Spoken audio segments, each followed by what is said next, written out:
너무 꿀팁인가요?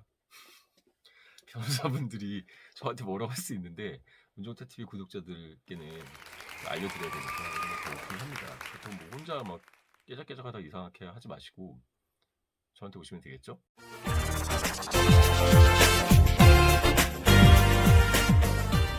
안녕하십니까. 문종탁TV의 문종탁 변호사입니다. 이민년 새해가 밝았습니다. 이민년 2022년 새해 복 많이 받으십시오. 이민년, 임이 뭔가요? 임진왜란 할 때 이 임이죠. 이렇게 쓰는데요. 큰 물이란 뜻입니다. 임이라는 게 오행으로 따지면요. 임은 호랑이 임이죠. 호랑이띠라고 보통 하잖아요. 오행으로는 목입니다. 사주액이잖아요. 근데 음양오행은 동양 철학이니까요. 오행은 목화토금수입니다. 목생화, 화생토, 토생금, 금생수, 수생목. 상생관계고 하나씩 더 건너뛰면 상급관계죠.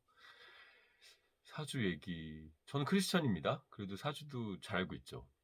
제가 국선을 봉사를 한 8년째 했는데 국선에서 이제 만나게 되신 분들, 범죄를 저지른 분들이잖아요. 그분들 사주, 태어난 연월일시 물어보고 있었던 날짜 봐서 일반 역술인들도 그런 분들 사주 거의 못 보죠. 애가 공부를 안 해요. 배우자와 사이가 나빠요. 뭐 이런 상담이지 그런 하드코어 상담은 거의 못하지 않습니까? 의사로 비교하자면 저는 수술방, 뇌수술 의사를 한 건가요? 뭐 비할 의도는 없지만 그냥 일반으로 사주를 보시는 분들은 동네 내과의원에서 감기약 처방하는 정도? 그렇게 되겠네요. 사주 얘기를 왜 했냐면 이민년이라 얘기를 했습니다. 이민년에 이미 물이라고 했잖아요. 오행으로는 수구, 이는 호랑이는 오행으로 목입니다. 그래서 인시, 새벽 3시에서 5시에 절에서는 땡 그래서 동물들 깨우는 걸 하잖아요. 인이 예지, 사단으로는 동쪽이 인입니다. 계절로는 봄이고요.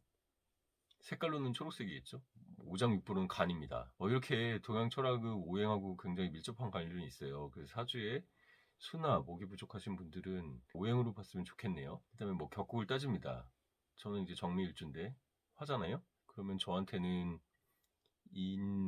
임이라는 그 큰 물이 정관입니다. 저를 극하는 거니까. 인은 뭐 정인이 되겠네요. 뭐 정관, 정인. 사주 격국으로는 또 좋다고 봅니다. 저 목이 또 필요하고 정관 들어오면 좋죠. 뭐 관직에 나갈까요? 말이 길어졌는데 이런 거는 도움이 될지 모르겠습니다. 궁금하신 분들이 있으면은 딴 데 이상한 데 가가지고 부적 사시고 이상한 사주 상담 받으지 마시고 저한테 조금 복채를 내시고 한번 상담을 받아보시는 것도 문정탁TV 구독자라 부르면 혜택으로 드리겠습니다. 자, 본론으로 돌아가겠습니다. 법률 얘기를 해야 되잖아요. 오늘은 제가 새해 2022년 1월에 승소한 사례들을 좀 소개시켜 드릴까 합니다. 1월에 승소한 사례 중에서 특이한 사례로 임금체불. 임금체불이 뭘까요? 임금체불이란 뭐 회사나 사용자가 근로자에게 노동의 대가죠. 근로의 대가로 지급하는 임금을 지급하지 않은 것을 말합니다. 임금체불. 임금체불하면은 어떤 법적 제재나 효과가 있을까요? 근로기준법 제109조, 근로기준법 제36조, 근로기준법 제43 이런 것들을 위반했을 때 3년 이하의 징역이나 3천만 원 이하의 벌금에 처해집니다. 세죠? 뭐 형사처벌, 형사 민사는 문종탁 TV 구독자분들 잘 아시잖아요. 민사랑 형사 나눠주면 민사는 못 받은 돈 달라 이런 거죠. 형사는 이 사람 잘못했으니까 형사 처벌해달라는 거죠. 그러니까 징역을 가거나 벌금을 받지만 내가 직접 돈을 받아오지 못합니다. 형사 합의금을 받는 건 변론을 하고요. 그 때문에 민사 소송도 진행을 해야겠죠. 이제 오늘은 제가 여러분들께 꿀팁을 드리겠습니다. 민사 소송 길어지잖아요. 1심, 2심, 3심하고. 제가 한 달도 안 되는 기간에 월급을 밀린 사용자, 정확하게는 병원 원장이었어요. 여러분, 병원 원장이 소위 페이닥터, 봉직이라고 하잖아요. 의사 선생님 돈도 떼어먹습니다.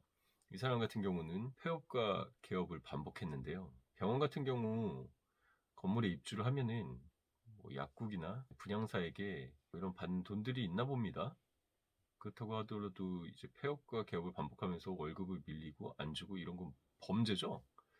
이 경우 제가 그 원장의 통장을 가압류하고 그리고 소송이 아니라 지급명령으로 한 달 내에 승소 결정을 받고 그리고 채권을 압류하고 정확하게 통장을 압류한 거죠. 통장을 압류하고 또 의사 선생님 이런 거 꿀팁입니다. 기억해 두십시오. 보통은 그 뭐 원장 의사가 갖고 있는 통장만 알아보려고 하는데 의사 선생님들 이거 알아두세요. 국민건강보험공단에 이 원장이 갖고 있는 채권을 압류할 수가 있습니다. 제3채무자라고 하는데요. 원장이 갖고 있는 채권, 그러니까 은행들한테는 통장에 내 입금 금액을 달라 할 수 있는 채권이 있잖아요. 그걸 압류하는 거랑 플러스해서 국민건강보험공단에 받을 수 있는 돈을 압류를 하는 것 팁입니다. 제가 말하는 것은 꼭 공직이 선생님들한테만 국한된 건 아니고 요즘 코로나라 많이 힘들잖아요.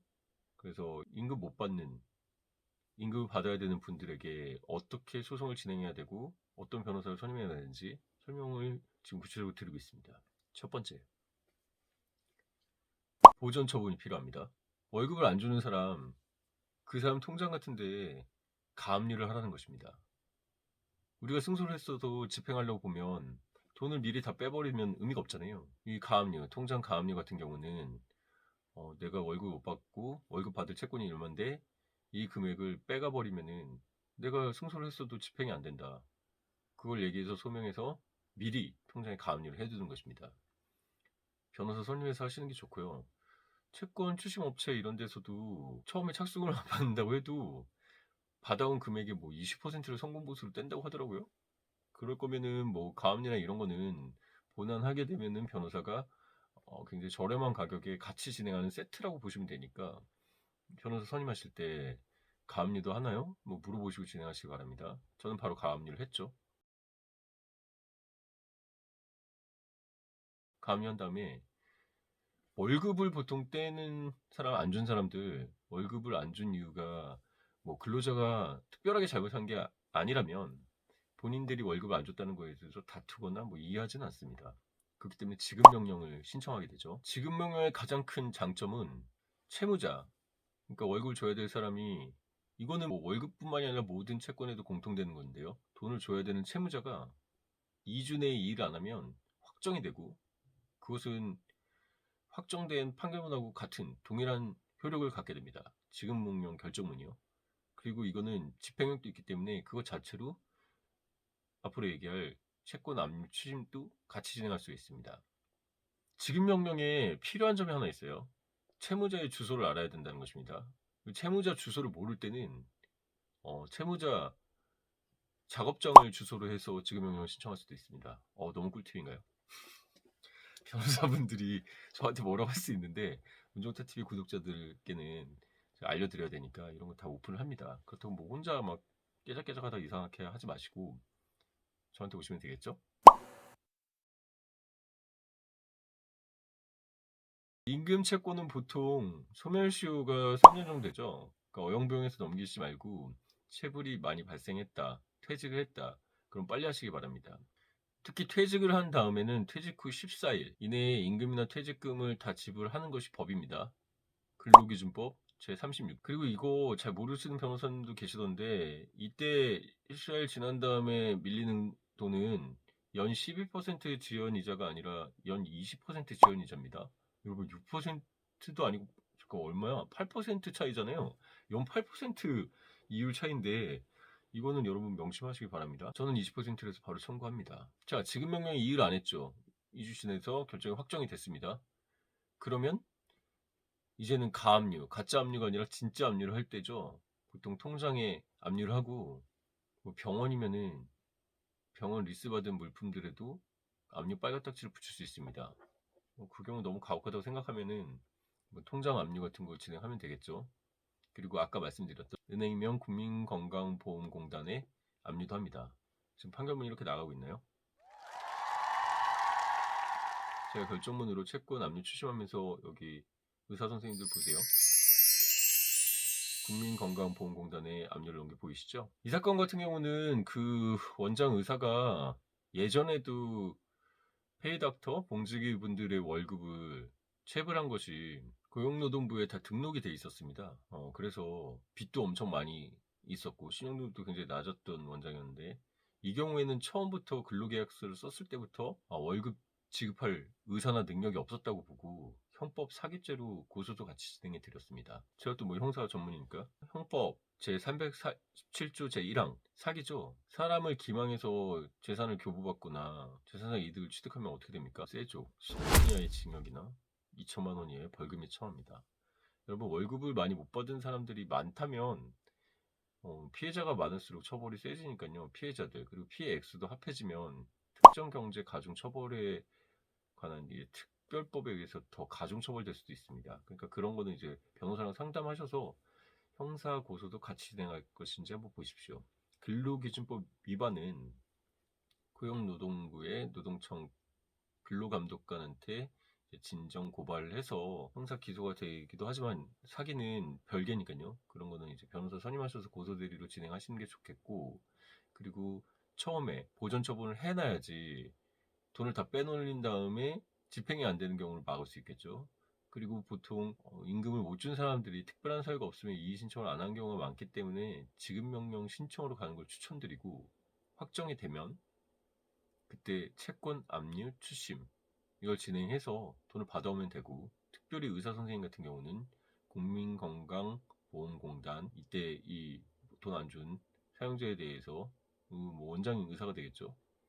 압류하는 것도 고려해 보시라 이런 말씀을 드립니다.